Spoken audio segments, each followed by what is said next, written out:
सिम्मी नित्या के मुंह से आरव का नाम सुनकर और ज्यादा गुस्सा हो गई। वो चिल्लाकर बोली, तेरी इतनी हिम्मत कि तू अपनी गंदी जबान से हमारे सेओ का नाम लेगी। आज तो मैं तुझ ऐसा सबक सिखाऊंगी कि वो जिंदगी भर याद रखेगी। इतना कहकर सिम्मी नित्या की तरफ बढ़ने लगी। सिम्मी नित्या को फिर से थप्पड़ मारने के लिए हाथ उठाती है, लेकिन इससे पहले वो नित्या को छू भी पाती उससे पहले ही किसी ने सिम्मी का हाथ हवा में जी रोक लिया, जिससे सिम्मी का गुस्सा सातवें आसमान में पहुंच गया। सिम्मी गुस्से बड़बड़ाते हुए पलटी। किसकी हिम्मत हुई मेरा हाथ पकड़ने की? सिम्मी की बात अभी पूरी भी नहीं हुई थी, उससे पहले ही वहां जोरदार थप्पड़ की आवाज गूंजी, चटाक, जिससे पूरा केबिन सन रह गया। सबके अपनी आंखें फाड़े नीचे पड़ी सिम्मी को देख रहे थे। नित्या खुद हैरान थी। जैसे ही नित्या ने अपने सामने खड़े शख्स को देखा, उसकी आंखों में चमक आ गई। वही सारा स्टाफ हैरान था, क्योंकि वहां किसी में इतनी हिम्मत नहीं थी कि सिम्मी को कुछ कह भी सके। सबने देखा एक खूबसूरत लड़की उनके सामने खड़ी थी, जिसने ब्लैक कलर की साड़ी पहन रखी थी, जिससे उसकी पतली कमर झांक रही थी। उसका खूबसूरत चेहरा देखकर सब जैसे मंत्रमुग्ध हो गए। वहीं सिम्मी अपनी जलती आंखों से सामने खड़ी लड़की को देख रही थी, जिसकी आंखों में गुस्सा साफ देखा जा सकता था। नित्या जल्दी से सामने खड़ी वाणी के पास गई और परेशान होकर बोली, तुम यहाँ क्या कर रही हो? तुम्हें घर में आराम करना चाहिए। और तुम यहाँ किसके साथ आई हो और बच्चे? नित्या बस वाणी से सवाल पर सवाल किए जा रही थी। वहीं वाणी की नजर तो अब भी सिम्मी पर थी। वाणी इस वक्त डेविल लग रही थी, जिसे देख सारे एम्प्लॉय डर चुके थे। उन्हें अब वाणी में अपने बॉस की झलक दिख रही थी। वाणी नित्या से कुछ कहती, उससे पहले ही सिम्मी गुस्से में चिल्लाते हुए बोली, यू ब्लडी बैस्टर्ड, तुम्हारी इतनी हिम्मत कि तुमने इस बहनजी के लिए मुझ पर, सिम्मी खुराना पर हाथ उठाया। तुम दो कौड़ी की लड़की, मैं तुम्हें जिंदा नहीं छोड़ूंगी। सिम्मी उसके मुंह में जो भी आ रहा थी वो बोले जा रही थी। वाणी से जब बर्दाश्त नहीं हुआ, उसने गुस्से में पीछे से सिम्मी के बाल कसकर पकड़ लिए और उसकी तरफ झुककर अपने दांत पीसते हुए बोली, तेरी इतनी हिम्मत, तू मेरी जान को परेशान करेगी? लगता है तेरा जिंदगी से मन भर चुका है। और क्या कहा तूने? दो कौड़ी की? तो सुन, वो तेरे जैसे नहीं जो किसी को सिड्यूस करने के लिए खुद को तक बेच दे। वाणी की बात सुनते ही सिम्मी का चेहरा डर से काला पड़ गया। हाँ, वाणी की बात सच थी। सिम्मी ने ना जाने कितनों के साथ रात बिताकर उनका बिस्तर गरम किया, और अब वो घटिया लड़की खुद को शरीफ साबित करके आरव के पीछे पड़ी है। और ये तो वाणी होने नहीं देगी। आखिर आरव उसके बचपन का दोस्त और उसकी जान नित्या का प्यार को ठहरा। सिम्मी को अब दर्द होने लगा था, लेकिन वहां किसी को भी उस पर दया नहीं आ रही थी, क्योंकि वो सबको बुली करती थी और खुद को आरव की फ्यूचर वाइफ बताती फिरती थी। वाणी को देख सिम्मी के माथे पर ठंडे पसीने की बूंदें दिखने लगी। वो डर से कांप रही थी। वाणी ने गुस्से में झटककर उसके बाल छोड़े, जिसे सिम्मी फिर से फर्श पर गिर गई। वो यही सोच रही थी कि आखिर वाणी है कौन, क्योंकि उसने वाणी को अब तक कहीं देखा नहीं था। सिम्मी गुस्से में खड़ी हुई। उसके बाल पूरी तरह से फैल चुके थे। डर से उसके पैर भी कँप रहे थे, लेकिन फिर भी इसका घमंड कम नहीं हुआ। सिम्मी वाणी को उंगली दिखाते हुए बोली, तुम्हारी इतनी हिम्मत, तुमने मुझे थप्पड़ मारा, अब देखो मैं क्या करती हूँ। अभी के अभी तुम्हें और तुम्हारी बहन जी को धक्के मारकर यहाँ से बाहर ना निकलवाया तो मेरा नाम भी सिम्मी खुराना नहीं। जिस पर वाणी चिढ़ते हुए बोली, क्या तुम्हें कोई बीमारी है जो बार बार अपना नाम जपती रहती हो? और एक बात, ये खुराना की धमकी जाकर किसी और को देना, क्योंकि अगर मैं अपने पर आ गई ना तुम्हें और पूरे खुराना इंडस्ट्री को सड़क पर रहने लायक नहीं छोड़ूंगी। जिस पर सिम्मी गुस्से में बोली, क्यों तू कोई बहुत बड़ी हस्ती है क्या? नित्या जो वाणी के पीछे खड़ी सब कुछ देख रही थी वो सिम्मी को देख बोली, अरे क्यों सोए हुए शेर को जगा रही हो? तुम्हें अपनी जान प्यारी नहीं तो क्या हमें तो है। नित्या भगवान से प्रार्थना करके बोली, भगवान वाणी के गुस्से को में रखना, कहीं वो गुस्से में इस लड़की का सर ना फोड़ दे। यहाँ दोनों की फाइट चल रही थी तभी पीछे से आवाज आई, क्या तमाशा चल रहा है यहाँ? आवाज को सुनते ही सारे एम्प्लॉय एक बार फिर से डर गए। किसी की भी पीछे पलटकर देखने की हिम्मत नहीं। वही वाणी अभी भी गुस्से में खड़ी थी, जैसे उसे इससे कोई फर्क नहीं पड़ता। भीड़ को चीरते हुए आरव सामने आ गया, जो अभी अभी मीटिंग रूम से आया था। जब उसने भीड़ देखी तो यहाँ आ गया। आरव को देखते ही सिम्मी की आंखों में चमक आ गई। सिम्मी ने जल्दी से अपना मासूम चेहरा बनाया और आरव के सामने भोली बन लगभग रोते हुए बोली, सेओ देखिए ये लड़की आपके केबिन में चोरी करने आई थी।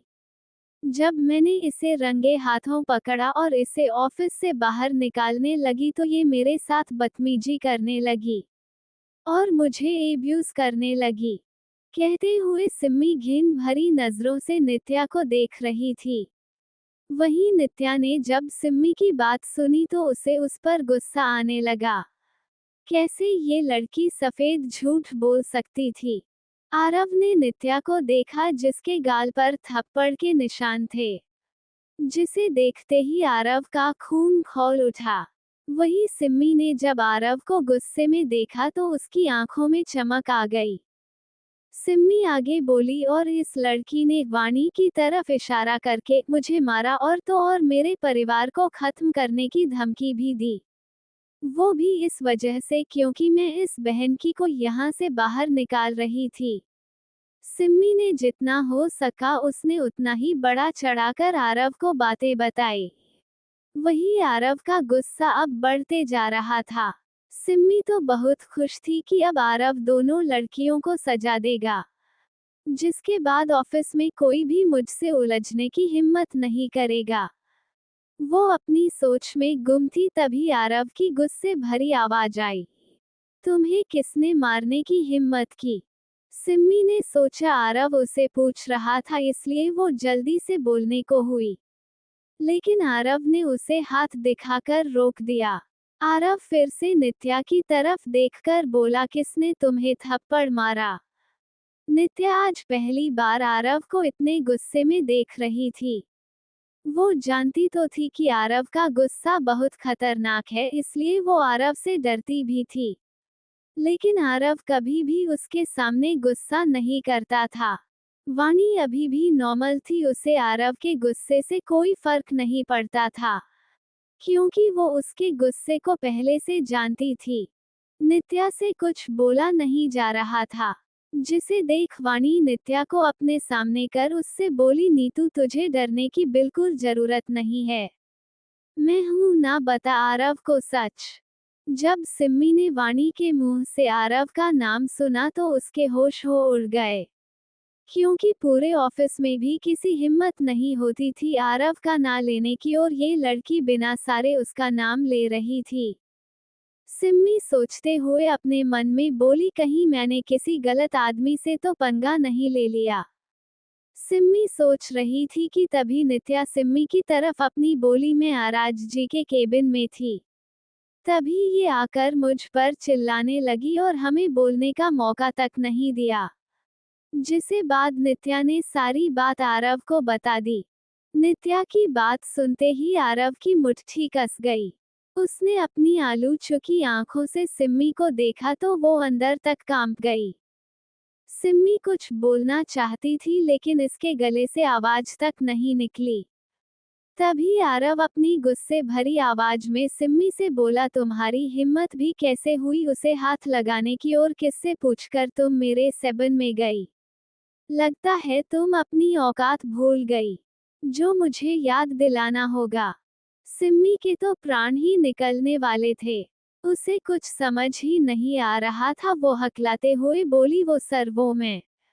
आरव बोला, तुम्हें पता भी है वो मेरे लिए कितनी मायने रखती है, और तुमने उसे चोट पहुंचाई, और तुम इसे वाणी की तरफ इशारा करके क्या कह रही थी, औकात पता भी है ये कौन है? ये मेरी जान, दोस्त वाली जान है, और इस कंपनी को पार्टनर। आरव बोलना तो बहुत कुछ चाहता था, लेकिन गुस्से में उसके गले से आवाज ही नहीं निकली। इसका बस चलता तो वो अभी के अभी उस लड़की को ठिकाने लगा देता, लेकिन वो अपने संस्कारों के कारण रुका था। वही सारे लोग तो ये सुनकर शॉक थे कि वाणी उनकी सेकंड बॉस है, जिसे आज तक किसी ने नहीं देखा। अगर बेचारों को ये पता चल गया कि वाणी रघुवंशी और एआर कॉर्पोरेशन की लेडी बॉस के साथ माफिया गर्ल त्रिदेवियों की लीडर जिसके नाम से ही सभी डरते हैं, तब तो बेचारों को हार्ट अटैक आ जाना था। कोष्टक। आरव चिल्लाया, इस लड़की को अभी के अभी मेरे ऑफिस से बाहर उठाकर फेंको, और हाँ, इसे सभी जगह बैन करवा दो। सिम्मी के हाथ पैर काम करना बंद कर चुके थे। वो धड़ाम के साथ नीचे बैठ गई। उसकी हालत मरने जैसी हो गई थी। वो आरव और वाणी से गिड़गिड़ाकर माफी मांगने लगी, लेकिन दोनों में से किसी को कोई फर्क नहीं पड़ा। दो गार्ड आकर उसे घसीट कर ले गए, जिसके बाद अब वहां शांति थी। सब वहां ऐसे खड़े थे जैसे सबको सांप सूंघ गया हो। कुछ लड़के तो वाणी की खूबसूरती निहारने में लगे थे। सबको वाणी को देखते देख आरव ने एक नजर सबको घूर कर देखा, जिसके बाद सब ऐसे गायब हुए जैसे उन्होंने भूत देख लिया हो। आरव नित्या के पास जाकर उसके गाल को देखकर बोला, नीतू तुम ठीक हो? ज्यादा लगी तो नहीं? नित्या अपना सर हाँ में हिला देती है। उसे आरव का उसके लिए स्टैंड लेना अच्छा लग रहा था, खासकर तब जब आरव ने कहा कि वो उसके लिए मायने रखती है। लेकिन वाणी को जान कहने वाली बात याद करते ही वो उदास हो गई। नित्या अपनी उदासी छुपाकर बोली, हम ठीक है। आरव को वाणी ख्याल आया। आरव वाणी की तरफ देखकर बोला, वाणी तुम यहाँ क्या कर रही हो? जिसे सुनते ही वाणी कुछ सोचने लगी। वही पूरे ऑफिस में ये बात फैल चुकी थी कि वाणी आरव की वाइफ है। अब क्या नतीजा होगा इस गलत फहमी का? और जब आकाश को इस बारे में पता चलेगा तब वो क्या करेगा? आखिर वाणी क्यों गई थी आरव के ऑफिस? और अभी और रानी कहाँ है? क्या वाणी सिम्मी को ऐसे ही छोड़ देगी? Audio by Sakil JX07। Sorry friends, पिछले एपिसोड में अभय की जगह आरव हो गया है। कोष्टक। अभय को वाणी ख्याल आया।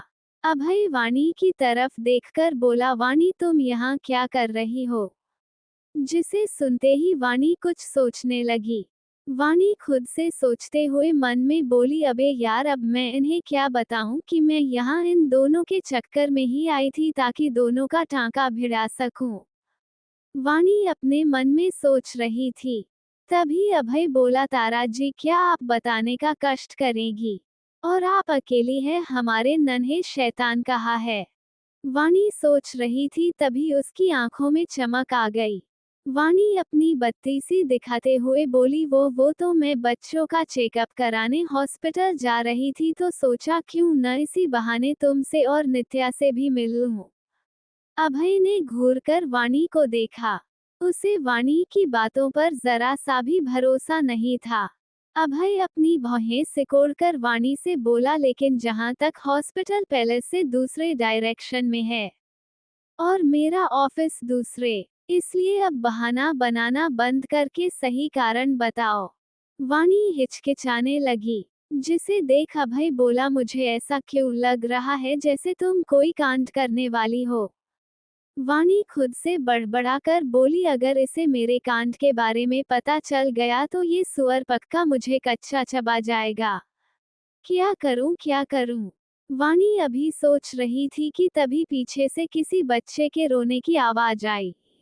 तीनों पलटकर देखते हैं, हमारे नन्हे शैतान रो रहे हैं। अभी रोते देख वाणी फौरन से नैनी के पास गई और उससे अभी को लेते हुए बोली, ओ मेरा चुन्नू क्या हुआ? आपके खड़ूस अंकल ने आपको रुला दिया। वाणी की बात सुन आरव शौक होकर वाणी को देखने लग।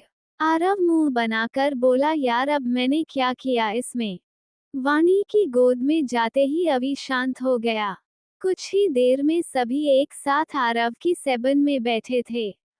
हमारी क्यूट सी प्रिंसेस इस वक्त नित्या की गोद में और हमारे चुन्नू जी अभय की गोद में थे। और हमारी वाणी आराम से चेयर से टेक लगाकर बैठी थी। जिसे देख अभय चिढ़ते हुए बोला, ओ हेलो मैडम, संभालो अपने बच्चे को, मैं कोई इसका नैनी नहीं हूँ जो मुझे इसे सौंप कर आराम से बैठी हो।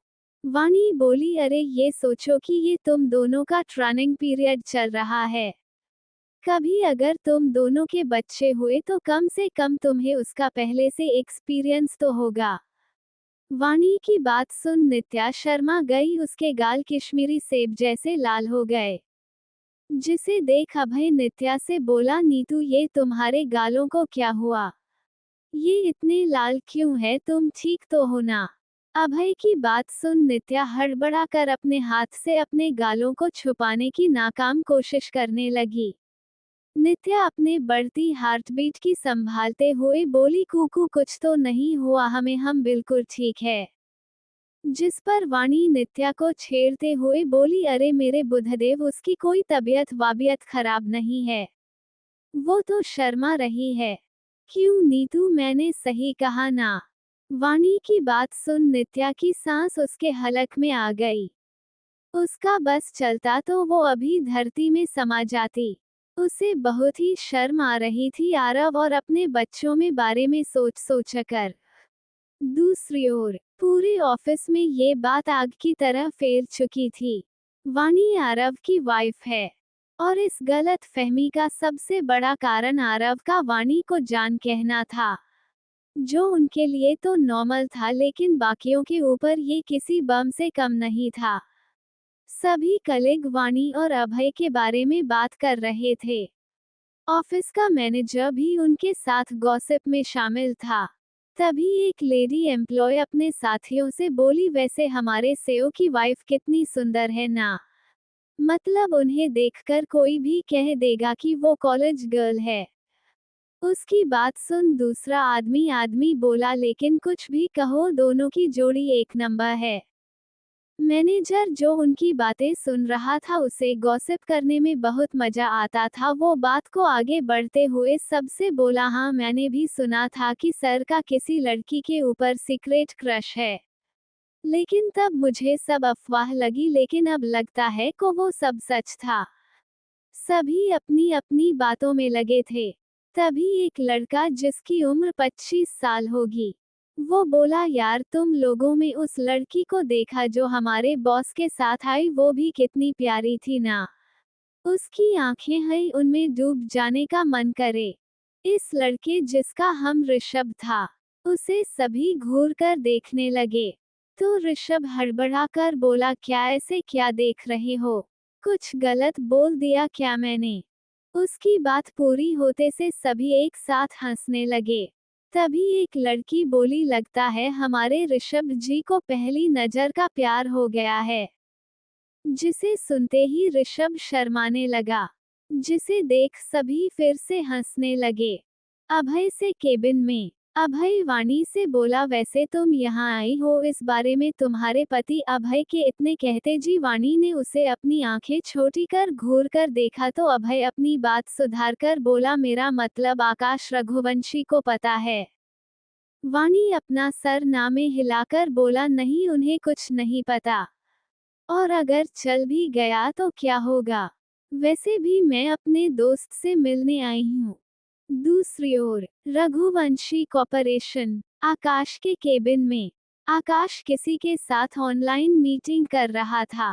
उसका चेहरा इस वक्त इमोशनलेस था कि देख इसके मन की बात समझ पाना मुश्किल था। आकाश का पूरा ध्यान अपने लैपटॉप में था। तभी कोई झटके से आकाश के केबिन का दरवाजा खोलता है, जिससे आकाश का ध्यान मीटिंग से हटकर दरवाजे की तरफ चला गया। आकाश खा जाने वाली नजरों से सामने के शख्स को देख रहा था। उसने बिना कुछ बोले अपना लैपटॉप बंद कर दिया और गुस्से में बोला, लगता है अपने मैनर्स भूल गए कि किसी के केबिन में डोर नॉक करके जाना चाहिए। इसलिए तुम उन्हें सीखने के 1 हफ्ते के लिए डाक विला जाओगे। आकाश की बात सुनते ही सामने खड़े सोम और आदि का चेहरा काला पड़ गया। आदि लगभग रोनी सूरत बनाकर बोला, भाई तू बिना हमारी बात जाने ऐसा कैसे कर सकता है? हम तो यहाँ तुझे जरूरी बात बताने आए थे। आदि आगे कुछ कहता उससे पहले अमन बोला, तुम दोनों किसी भी बोलो लेकिन मेरा फैसला नहीं बदल सकते। आकाश की बात सुनते ही आदि और सोम का चेहरा ऐसे हो गया जैसे किसी ने उनके शरीर से सारा खून निकाल लिया हो। डाक विला वो जगह थी जहां आकाश अपने दुश्मनों को सजा देता था और वहां आकाश की टीम में शामिल होने वाले लोगों की ट्रेनिंग की जाती थी, जो किसी नर्क से कम नहीं थी, इसलिए उनको टीम इंडिया की टॉप 5 टीम में से एक थी। आदि और सोम अपना उत्तर मुखड़ा लेकर खड़े थे, तभी आकाश की सर्द आवाज आए, अब बोलोगे भी क्यों आए हो यहाँ? आकाश को गुस्से में देख दोनों डर गए। दोनों जल्दी से आकर आकाश के सामने वाली चेयर बैठ गए। आदि ने अपना फोन निकाला और उसे सीधा आकाश के हाथ में थाम दिया। आकाश ने कंफ्यूज नजरों से दोनों को देखा, फिर आदि के फोन को, जिसमें आरव की शादी के बारे में न्यूज थी।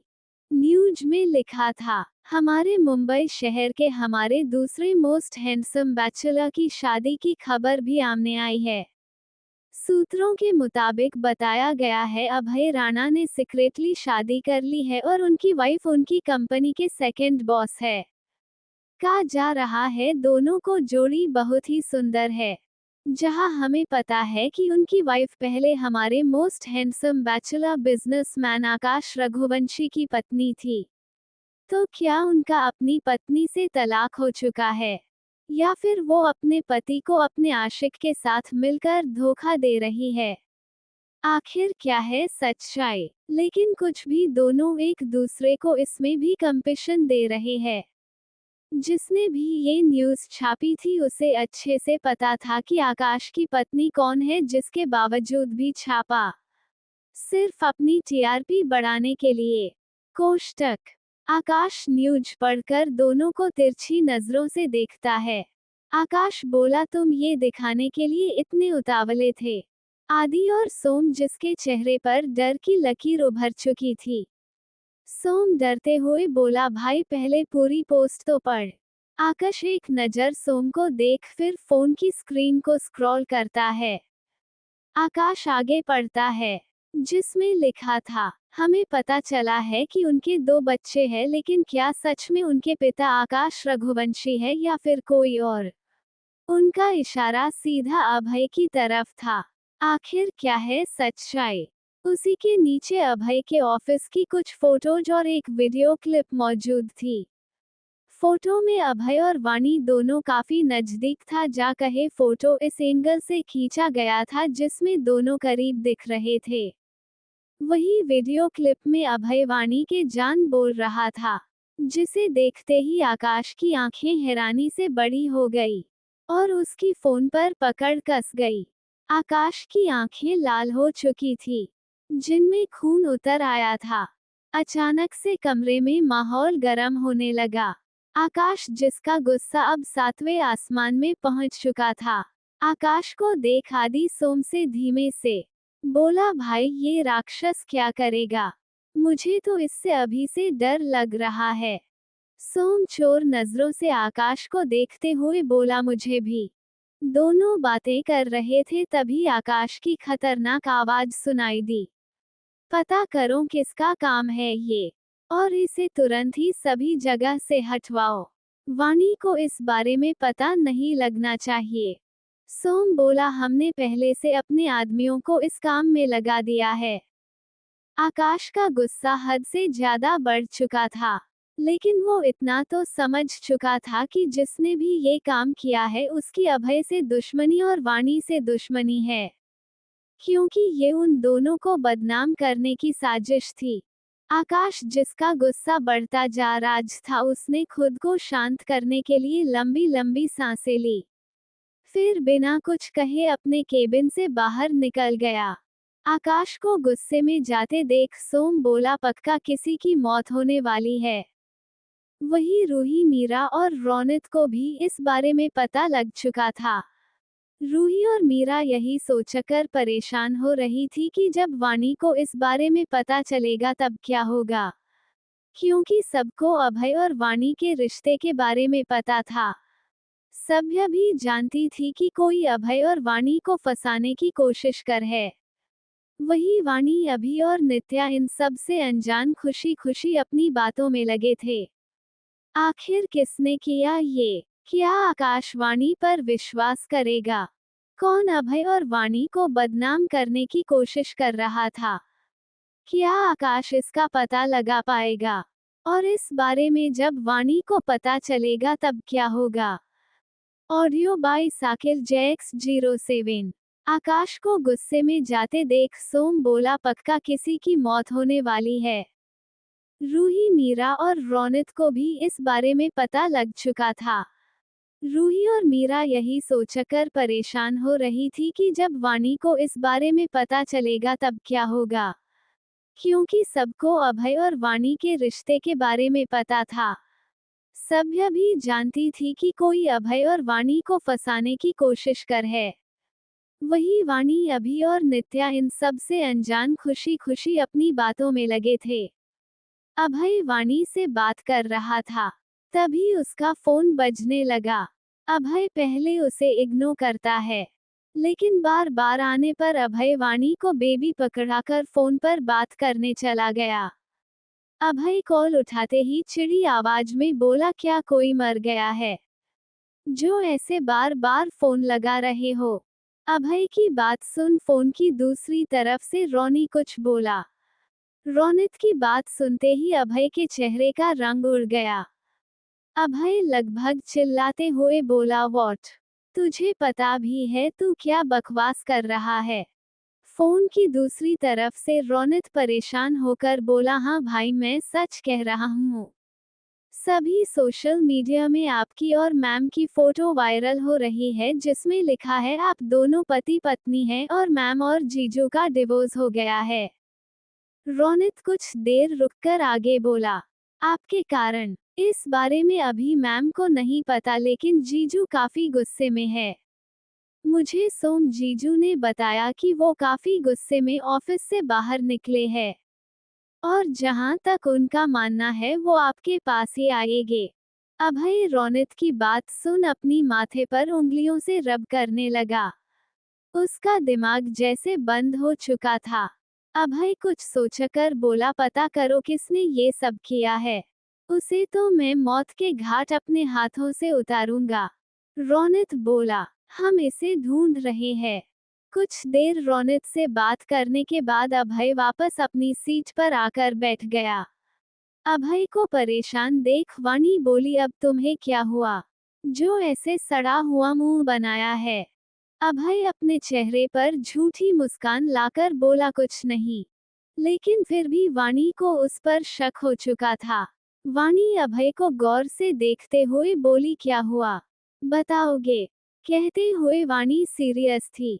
अभय ने भी वाणी से सच छुपाना सही नहीं समझा और अपने और रौनक के बीच हुई सारी बातें वाणी और नित्या को बता दिया।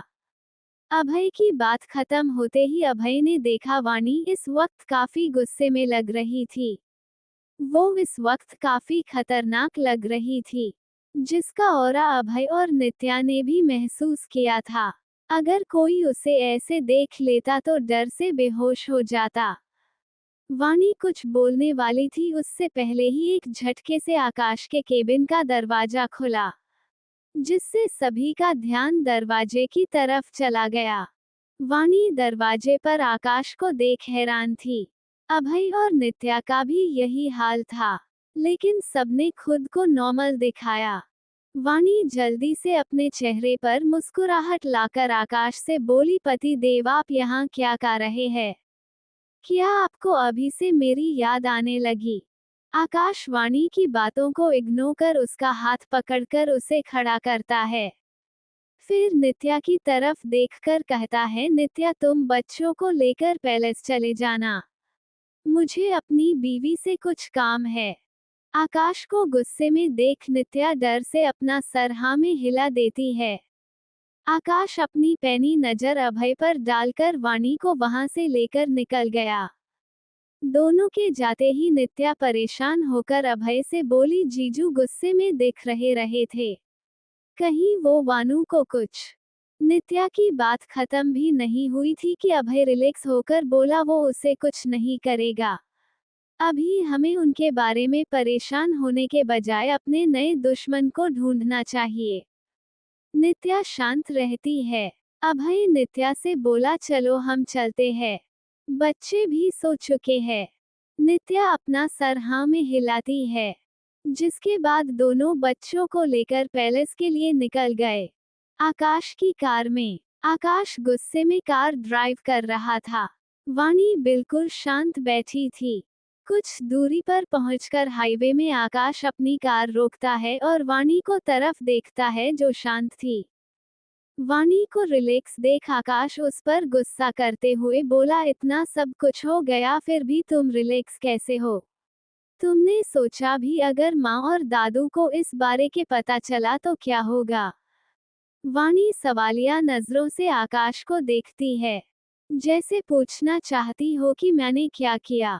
आकाश वाणी को देख खुद के गुस्से को कंट्रोल करने की कोशिश करता है, क्योंकि वो गुस्से में वाणी को हर्ट नहीं करना चाहता था। आकाश अपनी आंख बंद कर लंबी सांस लेता है। फिर वाणी से कहता है, जब मैंने तुम्हें घर में रहने के लिए कहा था तो तुम वहां क्यों गई थी? वाणी आकाश को घूर कर देखती है, फिर कहती है, मैं खुद के लिए वहां नहीं गई थी।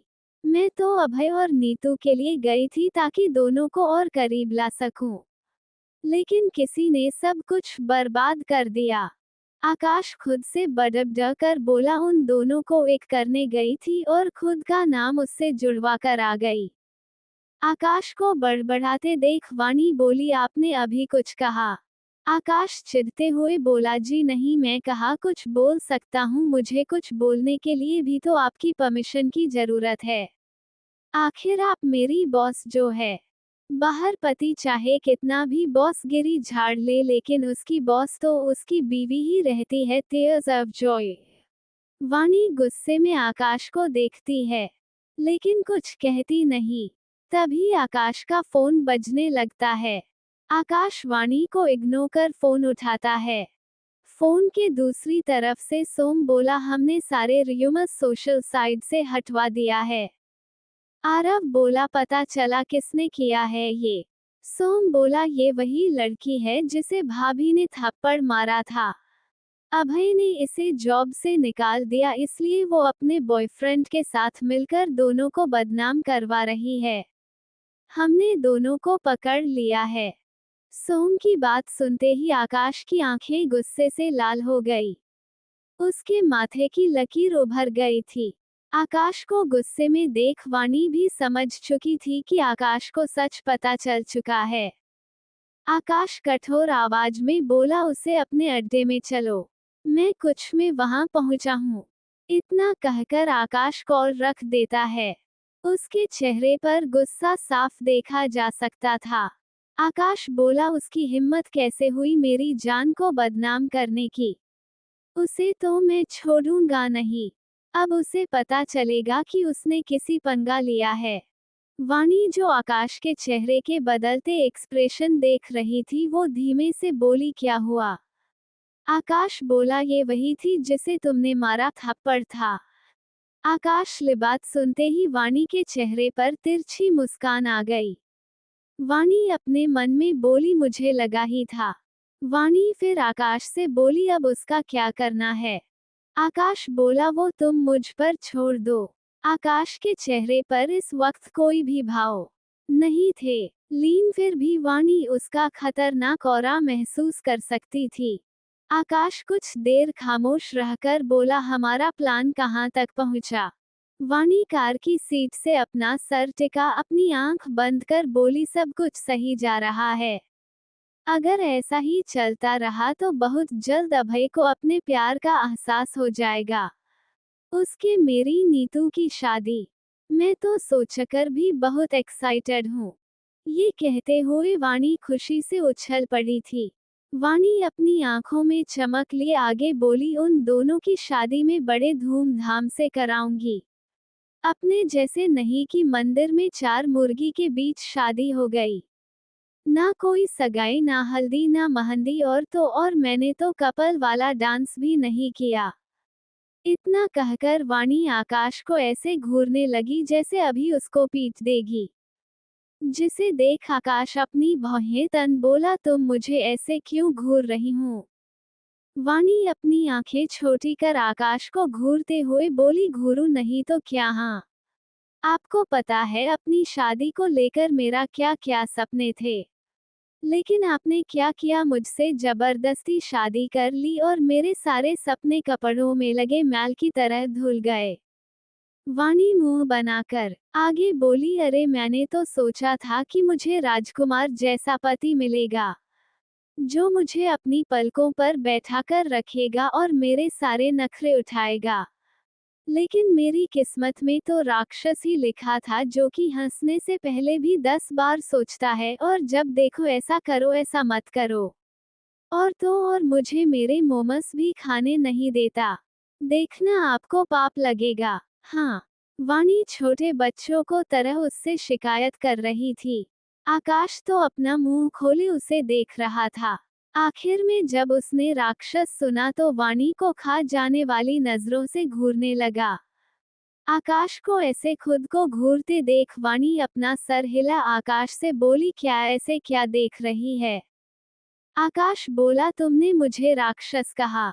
वो भी उसकी टोन में बोली, हाँ कहा, अब राक्षस को राक्षस नहीं तो क्या कहूंगी। आकाश को वाणी के ऊपर बहुत गुस्सा आ रहा था। आकाश बोला, ठीक है तो अब अपनी पनिशमेंट के लिए तैयार हो जाओ।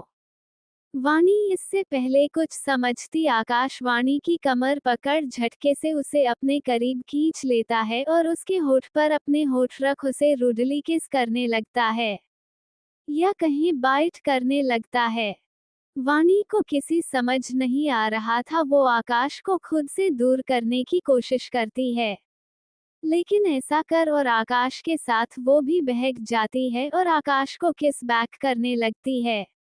आकाश वाणी के होठों को काट रहा था, जिससे वाणी मौन कर रही थी, जिसे सुन आकाश और एक्साइटेड हो रहा था।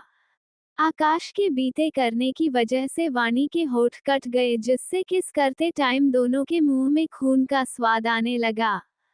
लगभग 20 मिनट की लंबी किस के बाद जब दोनों को सांस लेने में तकलीफ हुई, तब आकाश वाणी से अलग हुआ और वाणी की गर्दन में अपना चेहरा छुपा लंबी लंबी सांस लेने लगा।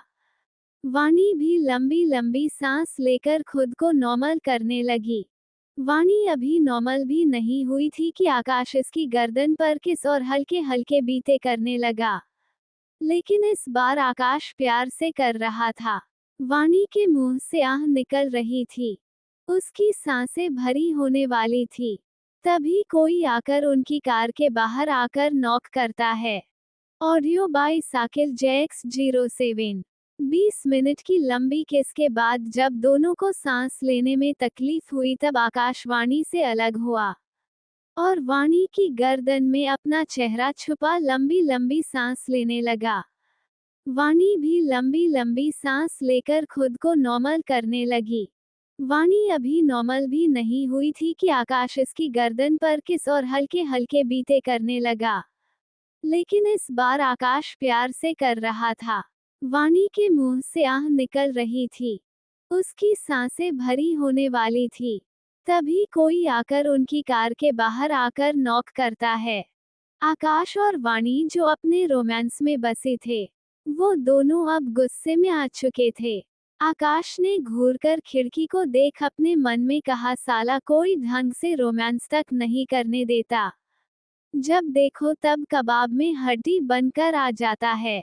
अब अगर आकाश बीच सड़क पर रोमांस करेगा तो कबाब में हड्डी तो आएगी ही, मतलब कोई तो डिस्टर्ब करेगा। आकाश गुस्से में गाड़ी का ग्लास विंडो नीचे करता है तो देखता है उसके सामने ट्रैफिक पुलिस की ड्रेस पहने दो आदमी खड़े थे, जिन्हें देखते ही आकाश का गुस्सा और बढ़ गया। वही जब पुलिस वालों ने कार के अंदर आकाश को देखा तो दोनों का चेहरा डर से काला पड़ गया। अब पड़े भी क्यों ना, आकाश उन्हें देख ही ऐसे रहा था। आकाश को खुद को घूरते देख एक पुलिस वाला डरते हुए बोला, मिस्टर रघुवंशी आप। आकाश गुस्से में बोला, मेरी कार में मैं नहीं तो क्या मेरा भूत रहेगा। दोनों ही आकाश के गुस्से को भांप चुके थे। तभी उनकी नजर वाणी पर गई, जो भी उन्हें गुस्से में देख रही थी, जिसे देख दोनों को समझते देर नहीं लगी कि अभी थोड़ी देर पहले कार में क्या चल रहा था। अब दोनों ऑफिसर को और ज्यादा डर लगने लगा था। दोनों ही आकाश और उसके गुस्से के बारे में जानते थे। तभी दूसरा ऑफिसर अपने डर को छुपाते हुए बोला, वो सॉरी मिस्टर रघुवंशी, वो हमारे पास कंप्लेंट आई थी कि यहाँ बीच सड़क पर लावारिस कार खड़ी है, तो इससे आगे वो कुछ बोलता, आकाश की गुस्से भरी आवाज आई, तुम्हें मेरी कार लावारिस लगती है?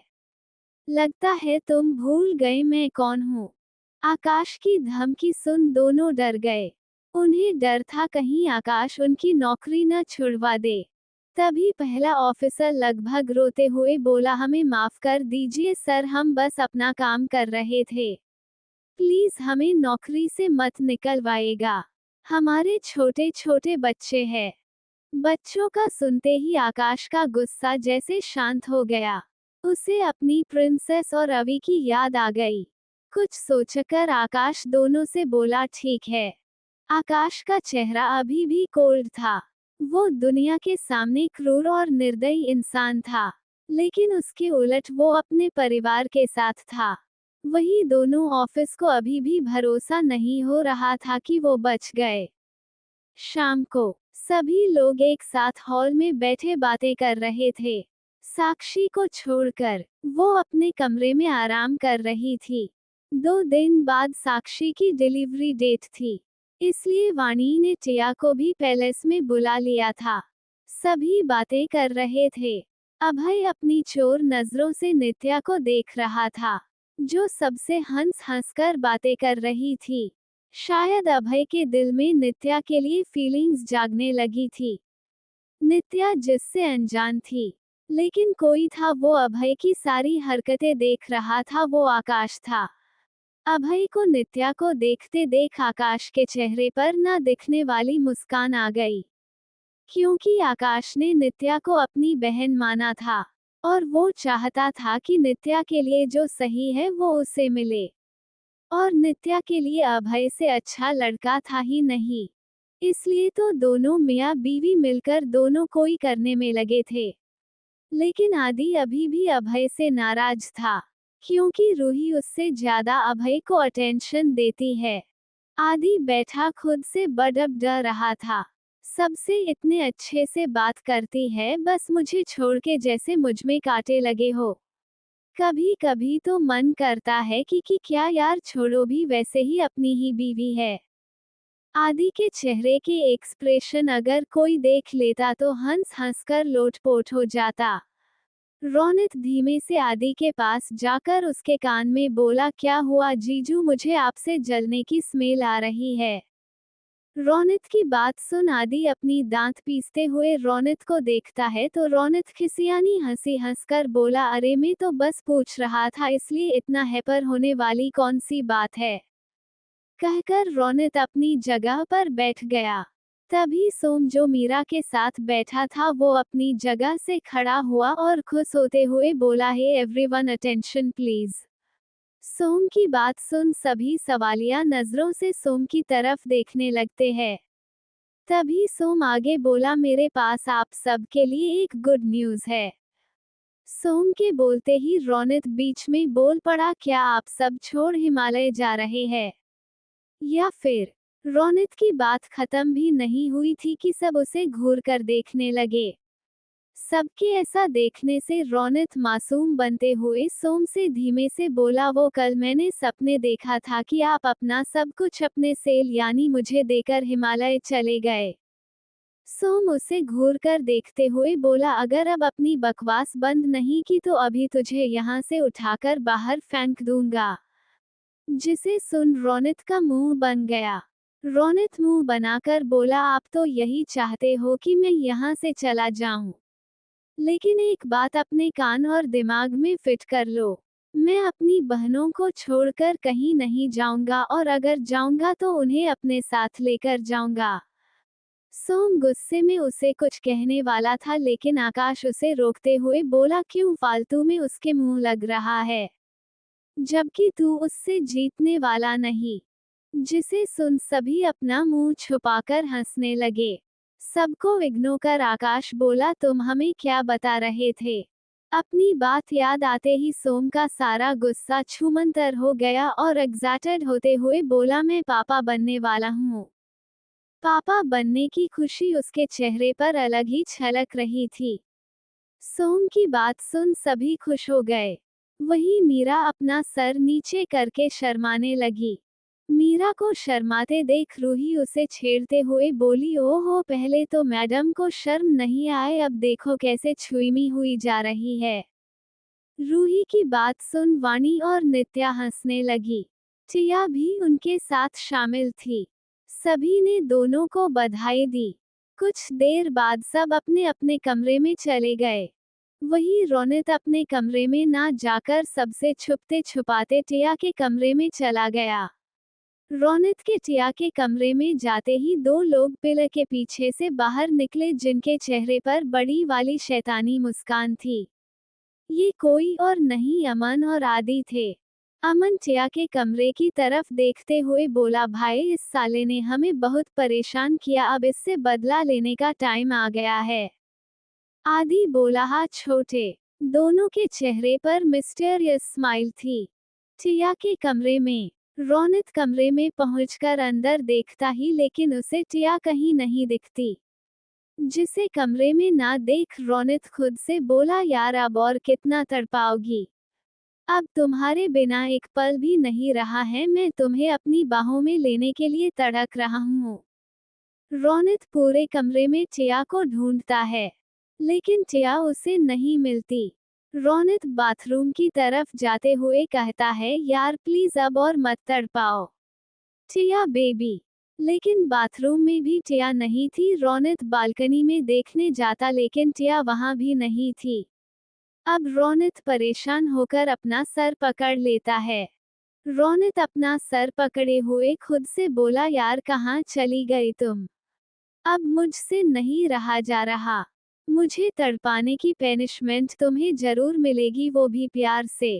कहकर रौनक के चेहरे पर तिरछी मुस्कान आ गई। लेकिन पहले तुम मुझे मिलो तो। कहकर रौनक कमरे का दरवाजा खोलकर जैसे ही बाहर निकला उसे अपने सामने अमन और आदि हाथ बंधे खड़े मिले। जिन्हें देखते ही रौनक फौरन पलटकर भागने को हुआ लेकिन उससे पहले ही अमन और आदि लपककर इसे पकड़ लेते हैं। अमन रौनक को दबाते हुए बोला, तो साले साहब क्या हम जान सकते हैं आप इस वक्त टिया के कमरे में क्या कर रहे थे। अमन की बात सुन रौनक हड़बड़ा जाता है क्योंकि वाणी ने उसे साफ मना किया था कि वो शादी से पहले टिया से दूर रहेगा और अगर वो उसे टिया के आसपास दिखा तो उसकी टांगे तोड़ देगी। रौनक ये सब सोच ही रहा था कि तभी आदि सोचते हुए बोला, छोटे मुझे लगता है ये ऐसे नहीं बताएगा।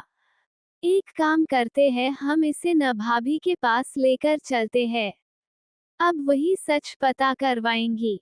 इतना कहकर आदि लगभग रौनक को खींचते हुए वाणी के कमरे की तरफ जाने लगा। वहीं वाणी का नाम सुनते ही रौनक के दोनों हाथ अपने पैरों में चले गए। उसे ऐसा लगा जैसे सच में वाणी ने इसके पैर तोड़ दिए। ये सोचते ही रौनक झटके से होश में आया और आदि और अमन को समझाते हुए बोला, अरे ऐसा कुछ नहीं है, मैं तो बस उसका हालचाल पूछने गया था कि कहीं उसे किसी चीज को कमी तो नहीं। लेकिन वो तो मुझे कमरे में मिली ही नहीं। कहकर रोनित उदास हो गया।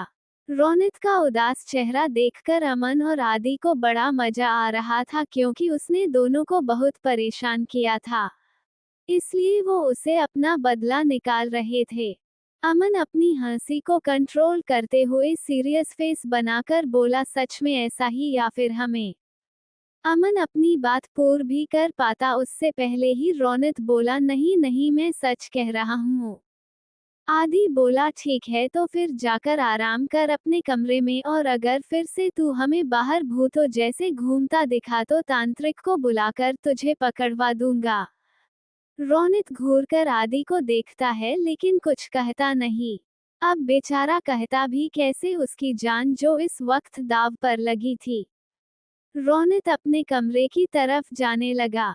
तभी वो रुककर अमन से पूछता है, वैसे जीजू क्या आपको पता है टिया कहाँ है? दोनों रोनित को घूर कर देखते हैं तो रोनित जल्दी से बात बदलते हुए कहता है, और मैं बस फॉर्मेलिटी के लिए पूछ रहा था। तो आदि कहता है, अब अगर तेरी फॉर्मेलिटी हो गई हो तो चल निकल यहाँ से, और सुबह से पहले कमरे से बाहर देख मत जाइयो वरना। जिस पर रोनित चिढ़कर कहता है, हाँ हाँ जा रहा हूँ, इसमें धमकाने की क्या जरूरत है? कहकर रोनित अपने कमरे की तरफ चला गया। रैनी खुद से बड़ा डर रहा था। हो ना हो सारा कांड आप दोनों को किया धरा है। मैंने उसका बदला नहीं लिया तो मैं भी आपका इकलौता साला नहीं। रोनित अपने चेहरे पर शैतानी मुस्कान लिए चला गया। क्या अमन और आदि अपने प्लान में कामयाब हो गए? और कहाँ गई टिया? रोनित अमन और आदि से कैसे बदला लेगा?